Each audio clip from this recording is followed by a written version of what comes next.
I thought much about what he had said to me, and it seemed reasonable. So I decided that I would try. Each time I was paid, I took one from each 10th pieces of copper and hid it away. And strange as it may seem, I was no shorter of funds than before. I noticed little difference as I managed to get along without it. But often I was tempted, as my hoard began to grow, to spend it for some of the good things the merchants displayed, brought by the camels and ships from the land of the Phoenicians. But I wisely refrained. A 12th month after Algamish had gone, he again returned and said to me, "Son, have you paid to yourself not less than 1/10 of all you have earned for the past year?" I answered proudly, "Yes, master, I have." "That is good," he answered, beaming upon me. "And what have you done with it?"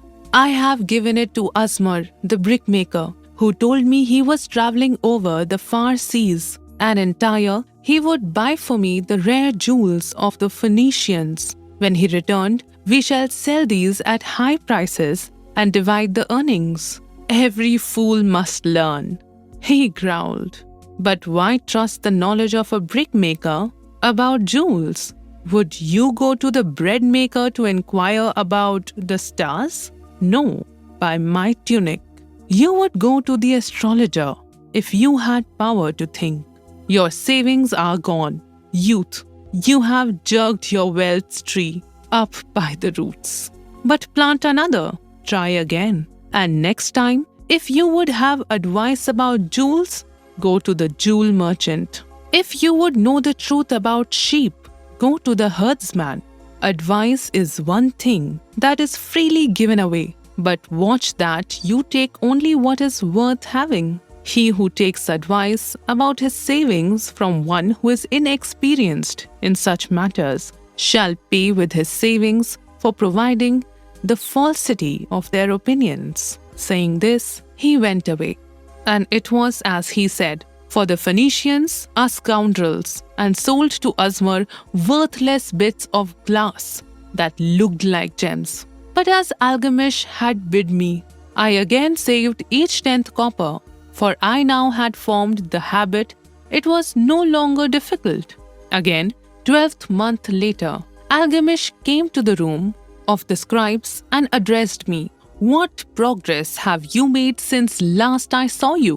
"I have paid myself faithfully," I replied, "and my savings I have entrusted to Agar, the shield maker, to buy bronze, and each 4th month he does pay me the rental." "That is good. And what do you do with the rental?" "I have a great feast with honey and fine wine and spiced cake. Also, I have bought me a scarlet tunic, and someday I shall buy me a young ass upon which to ride." To which Algamish laughed. "You do aid the children of your savings. Then how do you expect them to work for you? And how can they have children that will also work for you? First get thee an army of gold slaves, and then many a rich banquet may you enjoy without regret."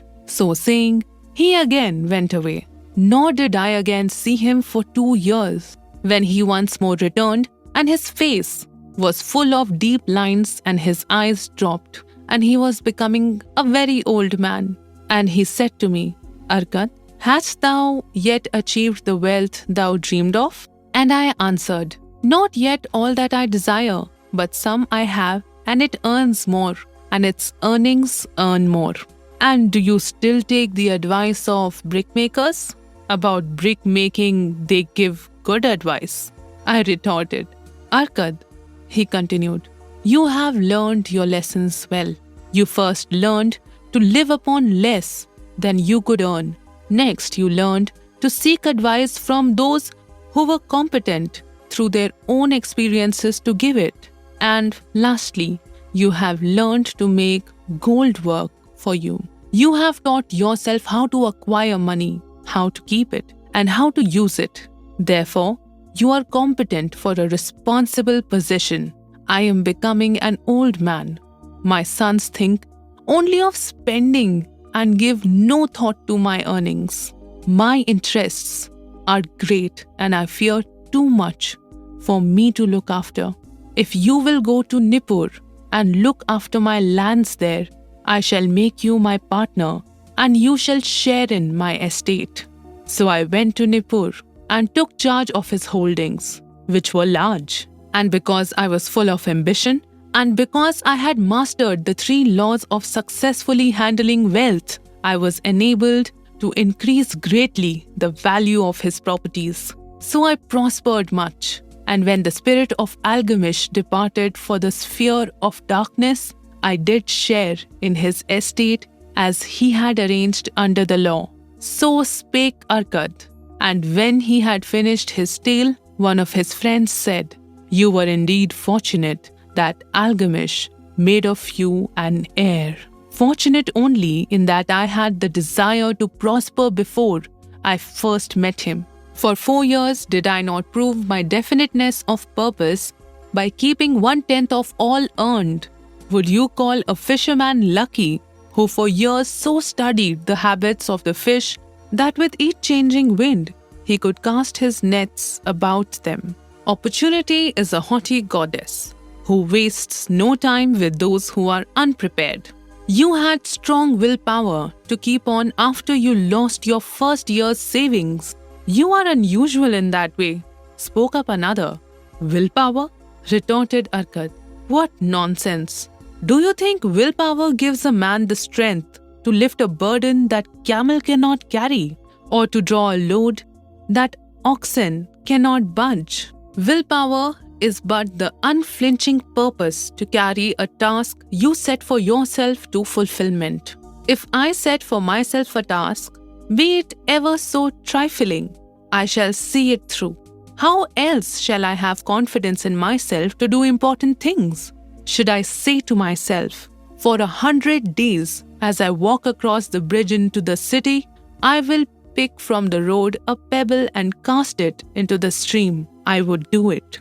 If on the 17th day I passed by without remembering, I would not say to myself, tomorrow I will cast 2 pebbles, which will do as well. Instead, I would retrace my steps and cast the pebbles. Nor on the 20th day would I say to myself, Arkad, this is useless. What does it avail you to cast a pebble every day? Throw in a handful and be done with it. No, I would not say that nor do it. When I set a task for myself, I complete it. Therefore, I am careful not to start difficult and impractical tasks because I love leisure.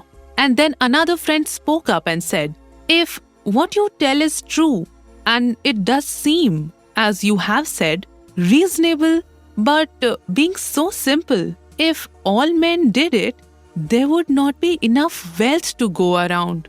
Wealth grows wherever men exert energy, Arkad replied. If a rich man builds him a new palace, is the gold he pays out gone? No, the brickmaker has part of it, and the laborer has part of it, and the artist has part of it, and everyone who labors upon the house has part of it. Yet, when the palace is completed, it is not worth all it cost, and is the ground upon which it stands not worth more because it is there, and is the ground that adjoins it not worth more because it is there. Wealth grows in magic ways. No man can prophesy the limit of it. Have not the Phoenicians built great cities on barren coasts with the wealth that comes from their ships of commerce on the seas? What then do you advise us to do, that we also may become rich? Asked still another of his friends. The years have passed, and we are no longer young men, and we have nothing put by.